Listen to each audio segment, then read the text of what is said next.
Good afternoon. I would like to welcome the faculty, staff, administrators, and trustees of Johns Hopkins University, the families and friends of the graduating class, and of course, the class of 1995.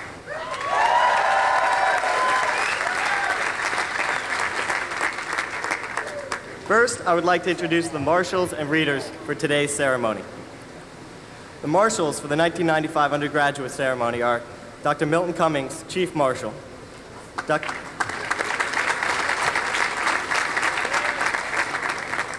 Dr. Gregory Ball, Marshal for Faculties,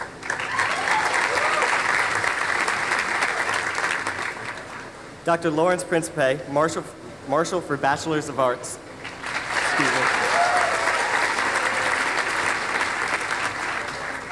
Dr. Richard Maxey, Marshal for Bachelor of Arts,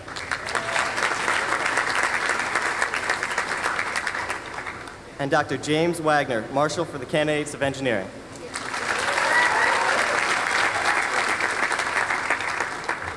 The readers for today's ceremony are Dr. C. Roger Westgate, Associate Dean of the GWC Whiting School of Engineering, Dr. Carol Burke, Associate Dean of the School of Arts and Sciences, Ms. Martha O. Roseman, Associate Dean and Director of Academic Advising, School of Arts and Sciences, and Dr. Dean W. Robinson, Professor of Chemistry, School of Arts and Sciences.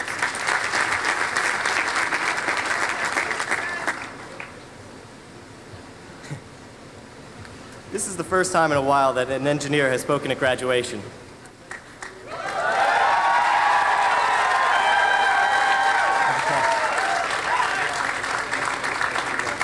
After I'm through, you'll probably hope it's the last. Since I am an engineer, I never had the need to do any research in the library, and can now say I never took a book out of the library.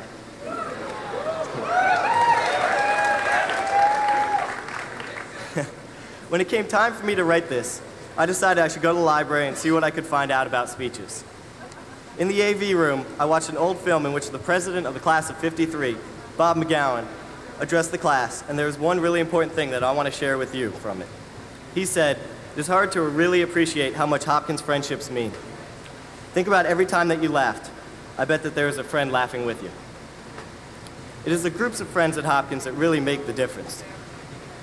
It seems like every time we turn around, there's another article or book or survey printed that tells us how lousy the social life is here and how unsocial the students are. Our reply is often to point out what a great academic institution Hopkins is, and that whoever said it will work for us someday.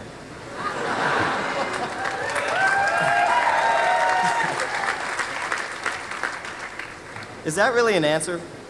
In one way, it has to be.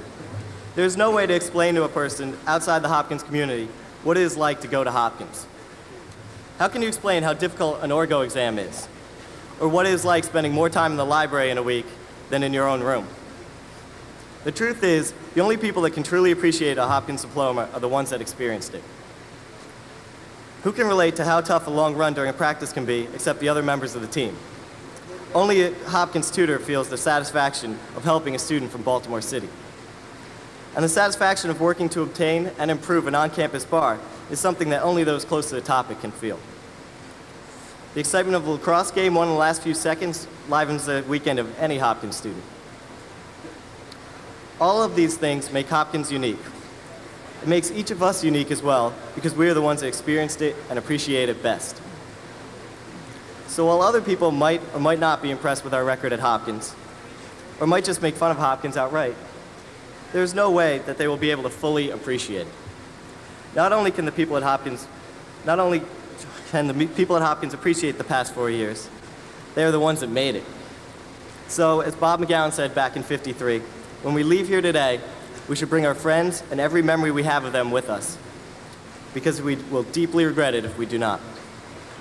Today, when I hold my diploma, I'm not going to be thinking about Hopkins as a place with the 4th best academic reputation, or as a place ranked 297 out of 300 on the fun scale. I'm going to be thinking about all the times that I spent with my friends. I'm going to hold my diploma with pride because it is a reminder that I made it through Hopkins, an experience that only we, as a class, can fully appreciate.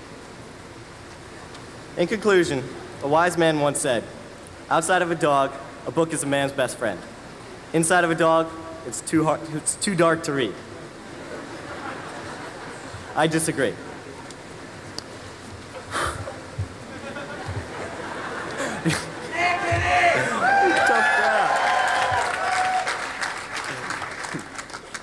Today we are honored with the presence of Ted Koppel.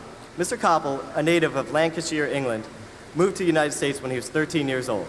He holds a BA in Liberal Studies from Syracuse University and an MA in Mass Communications Research and Political Science from Stanford. Mr. Koppel joined ABC News at the age of 23 as a general assignment correspondent. From 1971 to 1980, he was the ABC News' chief diplomatic correspondent. In 1980, Mr. Koppel was named anchor of television's first late-night network news program, Nightline. In addition, Mr. Koppel is a managing editor. Mr. Koppel has won every major broadcasting award, including 23 Emmy Awards and 2 Sigma Chi Awards, the highest honor bestowed for public service by the Society of Professional Journalists. Mr. Koppel is regarded very highly and serves as an example of the success that Hopkins graduates can have. It gives me great pleasure to introduce Mr. Ted Koppel.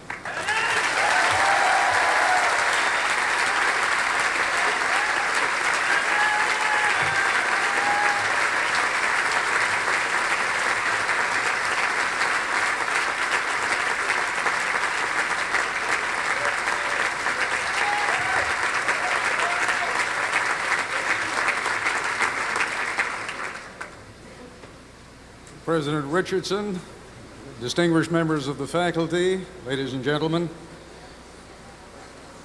Ken sloughed over one small part of my background in his introduction.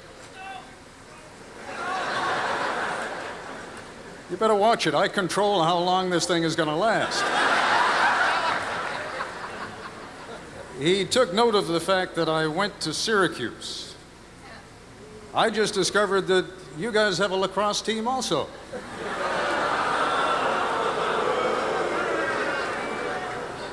Hey, listen, at least I'm wearing socks.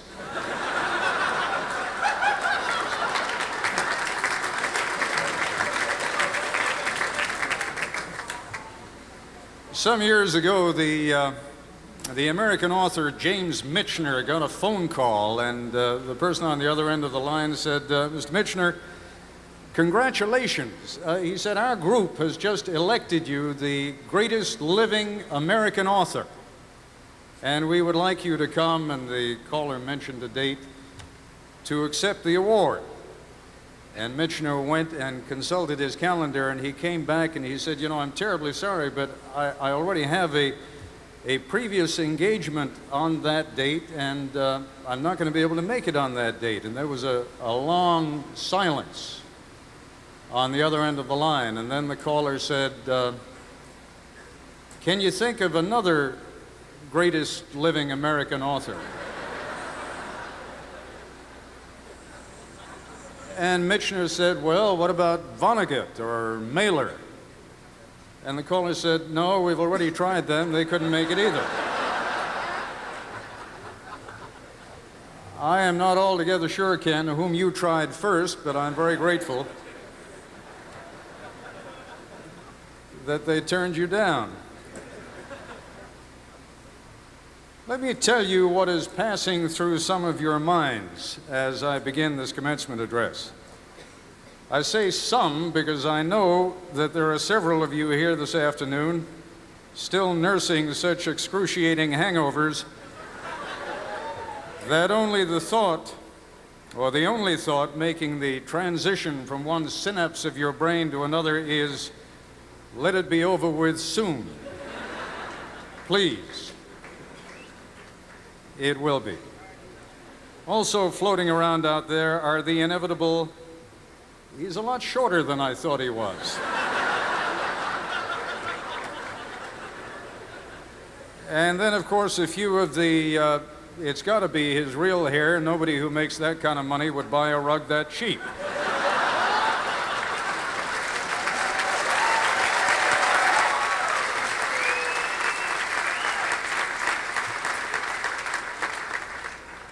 Aren't you a little bit embarrassed for being that predictable?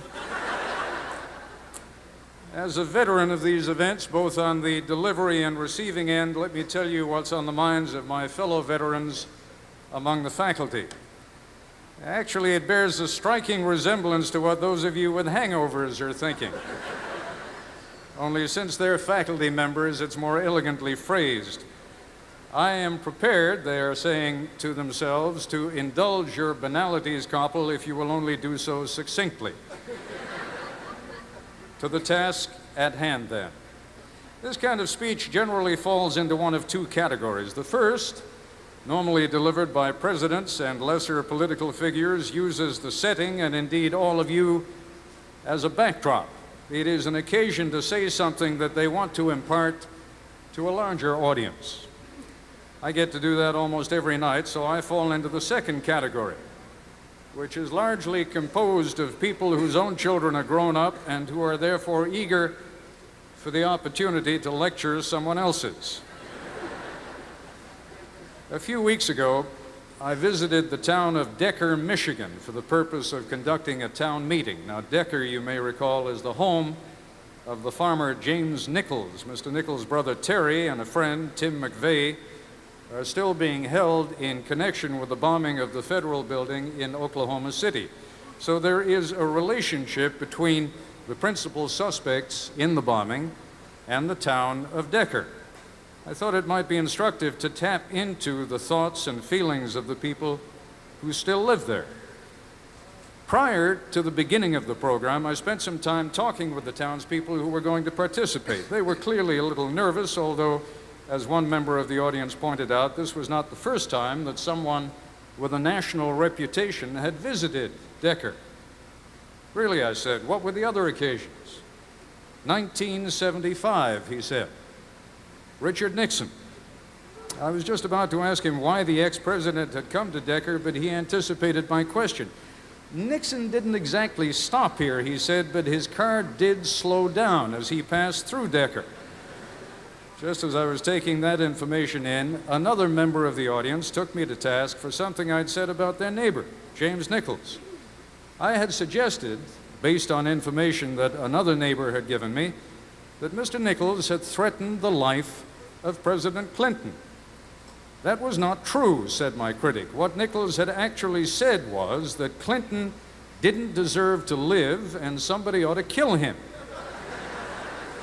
Technically, in other words, Mr. Nichols had not directly threatened President Clinton's life.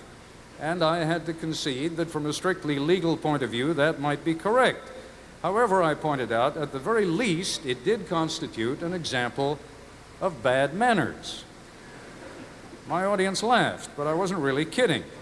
And then when I saw Coleman McCarthy's piece in the Washington Post a few days ago, in which he wrote about the growing lack of civility in our culture, I decided that I would use these few minutes of your attention to share some thoughts on the place of manners and civility in a society such as ours.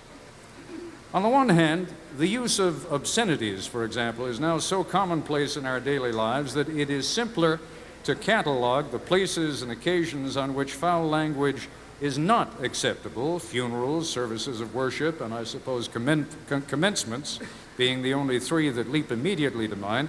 It is easier to catalog those than the places in and the occasions on which we now routinely accept obscenity. The workplace, the marketplace, theaters, movies, television, parking garages, playgrounds, sports arenas, and of course, the good old family dinner table. Even as we are growing increasingly familiar with the routine presence of foul language in our daily lives, however, we are expected, especially those of you who perform in the academic jungle, we are expected to accommodate the ever-changing demands of political correctness. If, in other words, I were to cut someone off in traffic and he accused me of having performed some incestuous act with a parent, I would be expected to shrug it off as an example of the general coarsening of the American language. If, on the other hand, he described me as short or made reference to my religion, race, or sexuality, there might be grounds for a lawsuit. Neither, of course, is an example of acceptable behavior, but what intrigues me is how they coexist and how, in the long run, sorting them out may have more to do with what kind of a life you will all lead as you move on from this place than recession, inflation, or even unemployment. I realize how quaint, even archaic it must seem to some of you to place such emphasis on good manners and civility in times as difficult and troubled as our own. Nor do I mean to offer myself up as a positive example. If you had wanted a doer rather than an observer, you shouldn't have invited a journalist to address you. But the absence of good manners and civility in our daily communion with one another is evidence of so much that is wrong in our society. We are undergoing, it seems to me, something of a national nervous breakdown.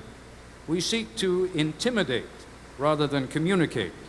We shoot and stab each other altogether too much, violence being a form of communication.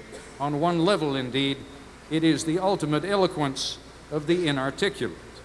Those who lack the words to express themselves will find another form.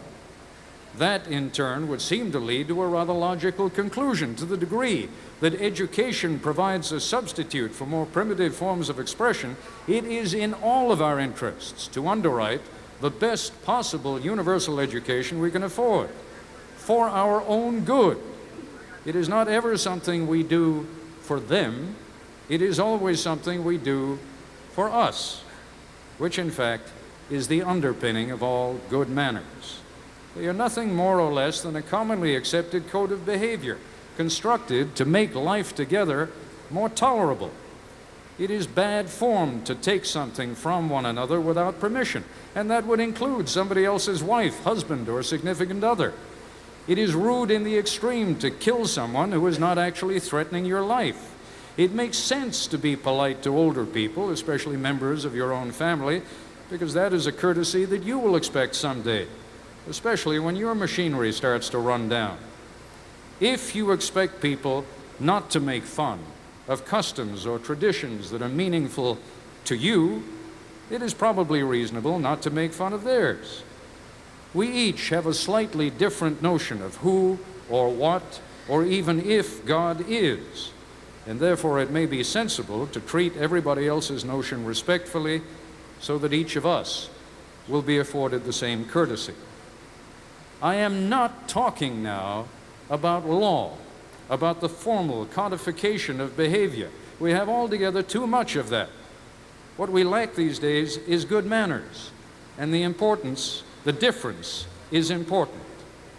The law is what we turn to when civility breaks down, when we ignore good taste, when we start being rude to one another, when we keep stretching the envelope of unacceptable behavior. Then, eventually, we are obliged to turn to litigation, to the hired enforcers of the law to resolve our deviance, to resolve the differences among us. As general civility diminishes in our culture, we become more dependent on the law. But most of us lack the capacity to understand or interpret the complexities of the law. If there are those among us who no longer trust their government, it may be due in part to the difficulty that most of us have in reading the fine print. It is becoming increasingly hard to find the connection between our daily lives and the laws that are intended to govern our behavior. We need a simpler code, something that will get us through the normal days and nights of our existence. We need good manners. Let me borrow a paragraph from Coleman McCarthy's column of May 13th, and this is a quote. "Take only what's been said by members of Congress. The president is a traitor, his wife a bitch. We had Barney Fagg, the mocking of Lance Ito, and the FDA commissioner labeled a thug and a bully. A male Democrat smeared a female Republican as a whore for the insurance industry. A Republican, after expounding on homos in the military, told a Democrat, 'Sit down, you socialist.' Congress, where at other times you can still hear such relics of discourse as, 'Will the gentle lady from the state of Maryland yield?' And yet, it is more than a quaint custom. It is a courtesy which is in itself an acknowledgement of legitimacy. We should treat one another with courtesy and respect, regardless of race, gender, creed, or economic standing, not because the law or even the enforcers of political correctness demand it, but because it is illogical and self-destructive to do otherwise. Unless and until we perceive civility to be in our common interest, our national pendulum will swing wildly between anarchy and authoritarianism. Every murder, every mugging, every rape, every robbery is further evidence of the collapse of civility. But so too is the avalanche of legislation with which we have tried to replace it.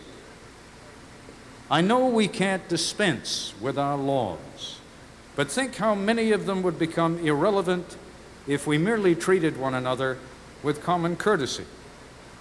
What I find so appealing about that notion is that it lies within the capacity of each of us to implement it. Just consider it, please. Thank you.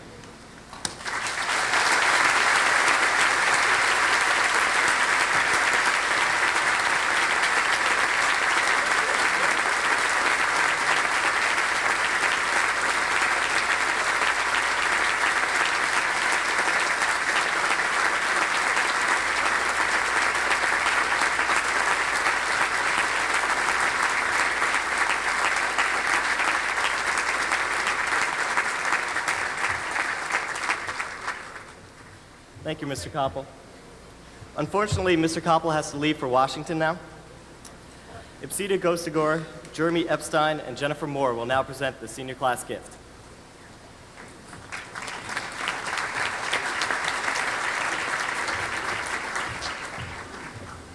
Hi, I'm Ipsita Goshtagor, one of the senior class gift co-chairs. This year, the class of '95 gift to Johns Hopkins is to refurbish the reserve room, a heavily used study room in the Milton S. Eisenhower Library. Senior class gift is our chance to say thanks and to make Hopkins a better place for the undergraduates who follow us. We have been extremely successful this year in that we have raised the most money for senior class gift in history.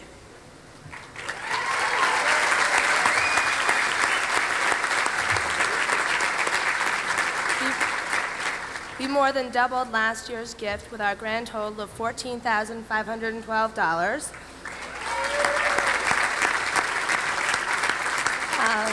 We had an overwhelming amount of participation. About 44% of the seniors were active in our activities and in pledging.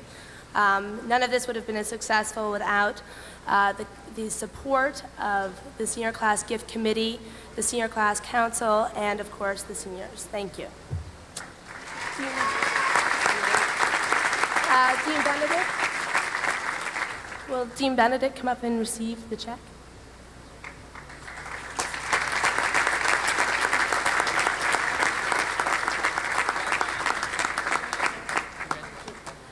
Now Scott Dahlke, Senior Class Vice President, will present the Homewood Cup.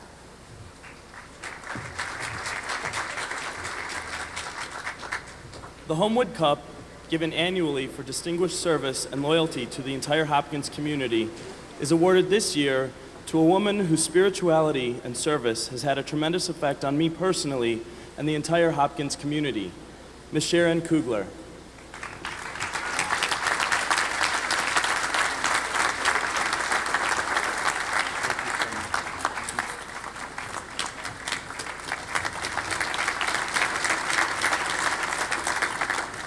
Adam Bergman, Senior Class Treasurer, will present the Gold Cup.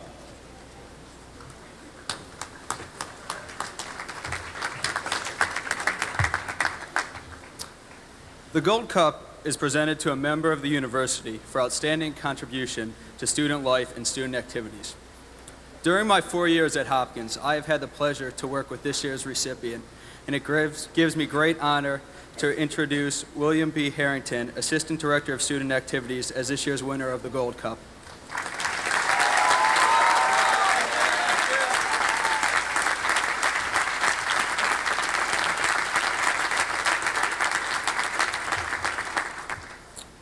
David Miller, Senior Class Secretary, will present the Homewood Award. Hi. The Johns Hopkins University Homewood Award is presented annually to an organization or department providing outstanding service to students, to student life, and to the university. All right. This year, it's presented to the people who ask you every weekend to take out your empties when the movie's over, weekend wonder flicks, and its president, Samuel Ziegler, will accept it.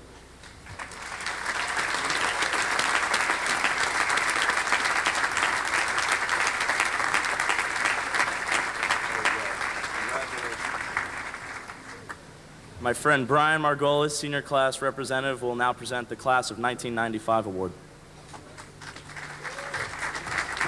Hey. Class of 1995 Award established by the Class of 1995 is to be awarded to the member of the support staff of the university for outstanding service to undergraduates at Homewood campus. It's my honor to present this award to Wendy Herman, Assistant Director of Residential Life, but unfortunately Wendy couldn't make it today as she's home with her son who turned 1 today in Pittsburgh. Standing in for her will be my good friend Bill Smetic.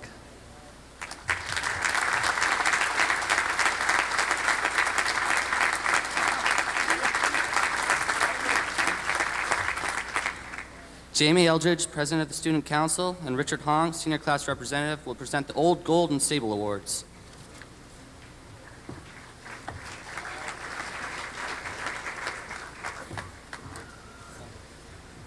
The Old Gold and Sable Award is presented by the senior class in recognition of outstanding contribution to the Homewood community by the recipients during their tenure at Hopkins. This year it's awarded to Dr. William C. Richardson, President of Johns Hopkins University, and Mr. Robert H. Scott, Director of Athletics.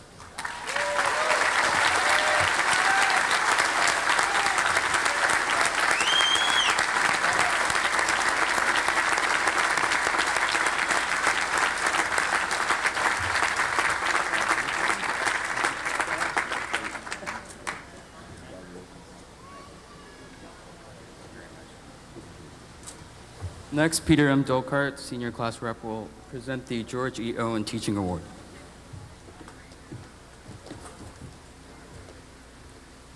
The George E. Owen Award for Outstanding Teaching and Devotion to Undergraduates was established by the 1982 Student Council to honor George E. Owen, Dean of Homewood Faculties. It is both my personal privilege to have this year's recipient as a professor and therefore an honor to present this year's award to Dr. John Tierney, Professor of Political Science.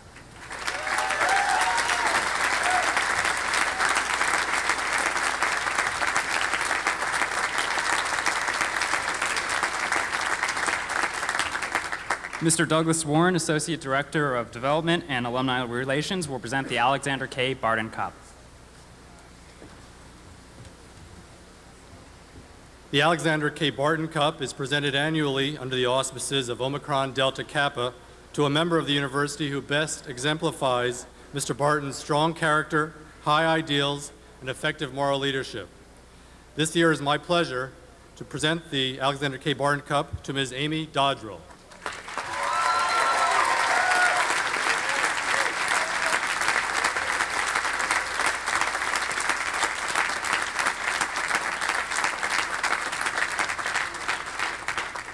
Dr. Susan Boswell, Dean of Students, will present the Bell and Herman Hammerman Award.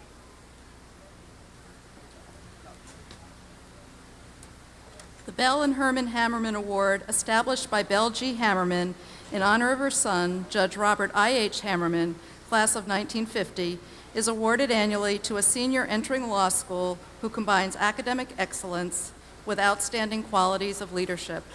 This year's recipient is Mr. Kenneth Anderson.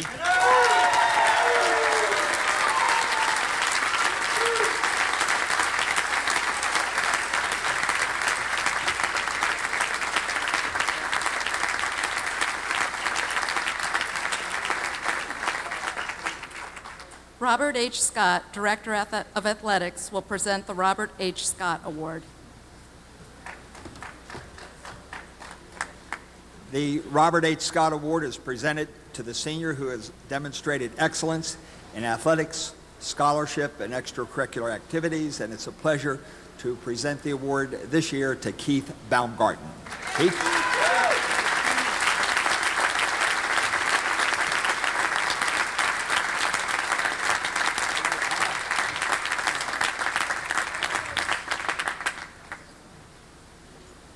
Jamie Eldridge, President of the Student Council, will present the Student Council gavel to Dr. William Richardson, President of the University.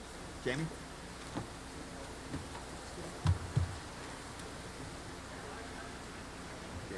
President Richardson, I received this gavel during convocation of September to use in my capacity as Student Council President.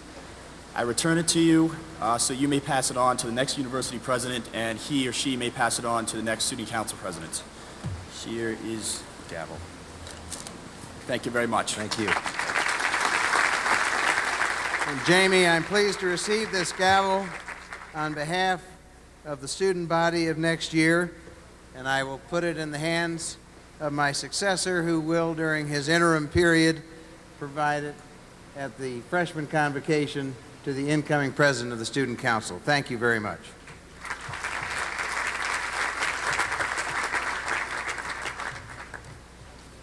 And now let me say a few additional words, and to an even greater degree than this morning, I will keep them brief. I want to start by again recognizing our distinguished guests who are with us this afternoon, and in particular, I wanted to introduce to you and to recognize Lord Glenamara, Chancellor of the University of Northumbria at Newcastle. Lord. We're extremely honored to have him with us today, and very pleased that he could be here as part of these exercises, recognizing the commencement of a grandchild. Let me also say to friends and to family, and particularly to those of us in the class of 1995, warm welcome and greetings to this afternoon's ceremony. We've arrived now at that moment of culmination, the reward, if you will, at the end of labor. Some of you now, no doubt, feel the light at the end of the tunnel. This afternoon's ceremony represents the completion of 4 years of what is likely the hardest work you've ever done. Today you can take great satisfaction in your accomplishment. Today you're entitled to shine by the light of your own achievement. Today marks the culmination of 4 years spent studying and thinking and debating and questioning what it takes to be among the very best. It has been a journey of discovery, I would guess of amazement, of joy, and of course sometimes of pain. Now there are other places to journey and other challenges to meet. Like you, as you know, I also will be embarking to a new destination, and I'll also be discovering a new tomorrow. But the journey of the past 4 years, or in my case 5 years, is something that we will hold in common as members of the Hopkins family. I hope, like me, that you have found the journey eminently valuable and profoundly affecting. I know that I will always be grateful to you, to the students of this university, to the students of Homewood in particular, for the challenge of your commitment to learning, for the sparkle of your intelligence, and frankly, from a very personal point of view, for the sheer pleasure of the company that you have given me over the last 4 years. It's been a true privilege and an honor to share what little I have to offer to this university with you who are dreamers and doers and who have wonderful lives ahead of you. The graduates of the class of 1995 should remember this, that although your time here is at an end, your relationship with the Johns Hopkins University is never finished. We hold you in esteem for your achievements in these last few years, signified by our ceremony this morning and that of this afternoon. We look forward to your accomplishments of tomorrow and know that the future can only be brighter because you have chosen to take an active and involved and caring role. May the journey ahead bring you success and happiness, and may you find that no matter what dream or challenge you undertake, a little part of the questing spirit of Johns Hopkins accompanies you on your way. I hope that this great institution will always have a place in your heart as it will always have a place in my heart. Certainly, you will always be very much a part of Hopkins. Thank you.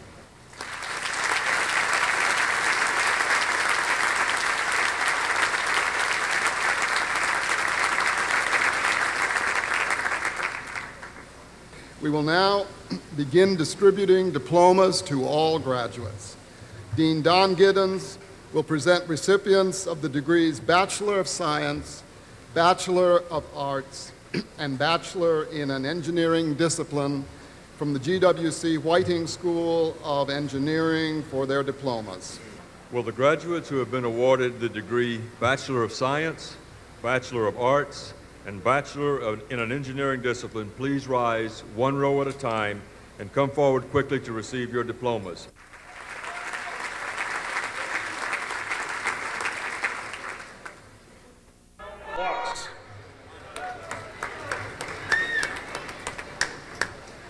Edwin Chiyun Ewan.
Gracious and most loving God, we thank you for this chance to come together as a community to celebrate our accomplishments and to say our goodbyes to one another.